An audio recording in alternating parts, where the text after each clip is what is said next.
So today in Masterclass, we're going to do Coffee Eclairs. And to help me, I think we're going to use Chris. So the first thing we're going to do is make the choux pastry. So put 265 mils of milk, and then I want you to put 210 mils of water into that pan up to the boil with the tablespoon of sugar and the salt. And then Chris, butter. There's about 150 grams of butter. Put that straight into the milk. And what we're going to do is we're going to melt those liquids together. Okay, Chris, milk is boiling, butter's dissolved, sugar and salt's dissolved. So what you need to do is you need to put 260 grams of flour, which is sifted, straight into the boiling milk mixture and then start to stir. So this is going to take about 3 to 4 minutes to continue to cook that out. And then the whole idea is it starts to leave the sides of the pan as the flour absorbs the milk and the butter mixture. And then what's crucial here is that you've got to cook that flour out long enough to develop the gluten in it so that it can take the eggs when you add them in. If you don't do that, you get a really sloppy mixture. And what we're looking for is just so that you've got this cohesive dough that is separating from the sides of the pan, and when I fold it over, is that nice, see that nice shiny surface? That's what I'm looking for. Okay? Off, straight into that bowl, and I want you to knock out a bit of that heat. The reason we're going to knock a little bit of that heat out is because if it's too hot, and we put our eggs in, it's going to scramble the eggs.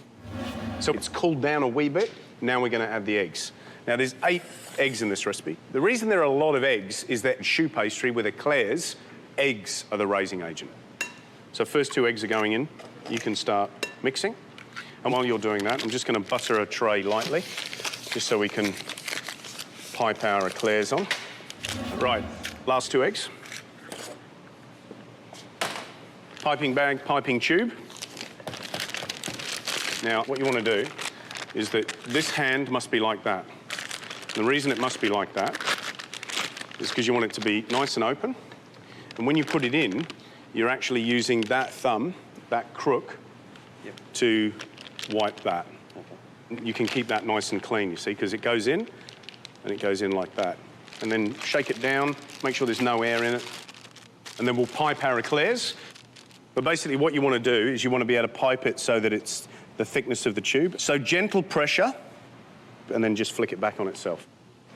All right? When you put it down, don't squash it. See how mine aren't squashed? Oh, yeah. The reason we've spaced them out is they're going to puff up, probably double their size as they cook. All right? So into the oven, and they get baked at 210, 220 to start with, okay? Which gives it that push, that sharp puff. And they'll take about 20 minutes to cook, all right? And then you dry at 180, so then it bakes thoroughly without getting too dark. What you must not do in their puffing stage is keep opening the door, because all the heat goes out. All right? Chris, thanks very much. Hope you learned something. I did. While the choux pastry is baking, I'm going to do the topping for the eclair. And I'm using fondant, sugar fondant, which is this very soft, stretchy sugar. Now, the key with this stuff is that it can't really go over sort of blood temperature. And what I'm looking for here is hot, but not too hot that I have to go, ow. Yeah, feeling again, not too hot. And what I can see is that it's starting to get sort of shiny and soft in the bottom of the pot, all right? Any questions about this fondant, Sam? So you're actually not trying to melt that, you're actually just trying to loosen it. I'm warming it. Yeah. So I am melting it. Yeah. It's just that at room temperature, that fondant icing is really stiff and sticky. And what I want it to be is soft, shiny, and fluid.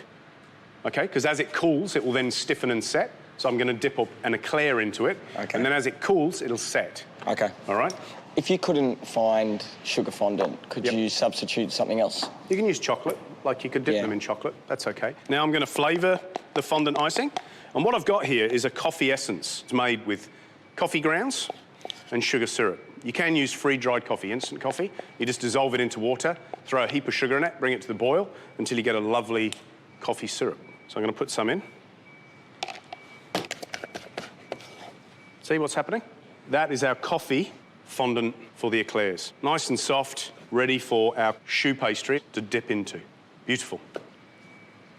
So the eclairs are cooked and cooled. Our coffee fondant is ready. And George, you're going to help me fill? Yes. Today we're going to fill our coffee eclairs with a simple vanilla bean cream. There's a little bit of icing sugar in there for sweetness, and of course, fresh vanilla bean scraped into there. First, we need to make a little hole and then fill our piping bag up with our vanilla bean cream. And then, because you can't see it, you want to feel some weight in it and apply enough pressure without it exploding. So you can just feel the pressure going through the eclair. Now the eclairs are filled with cream, we're going to now dip them into the coffee fondant. OK, you ready with that? All yours? Right, so dip. Run your clean finger over there. Right. They look beautiful, absolutely beautiful. So while George does that, I'm going to make some chocolate. I'm going to pipe coffee on each one. George, don't eat those. I had to. There was one extra, wasn't there? One extra. I couldn't put it on. So I've melted some cooking chocolate over warm water. Again, don't overfill the piping bag. And what I'm looking for is just to pipe out a thread of chocolate. And I'm just going to nick the end off nice and cleanly with a sharp knife. And the whole idea with piping is that you attach the chocolate and you lift up and you let the thread dribble out naturally, and that's how you create a letter. Gee, I haven't done this for a few years. Wish me luck, huh? Just write George on them all. It's not a bad idea. So, there's another beautiful way to use choux pastry, and in this case, coffee eclairs. So, top tips for making choux pastry: weigh the ingredients.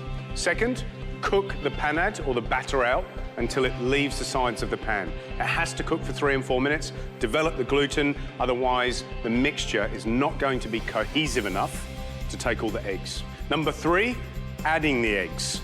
In this recipe, 2 at a time. You can feel that it's a little bit slippery, but it'll draw together, and what you're looking for by the time you've added the last egg is a nice cohesive dough. And what I do is look between the folds. It must shine between the folds. Chris, come up. Which is the biggest one? I don't know. They're heavy. Oh, yeah.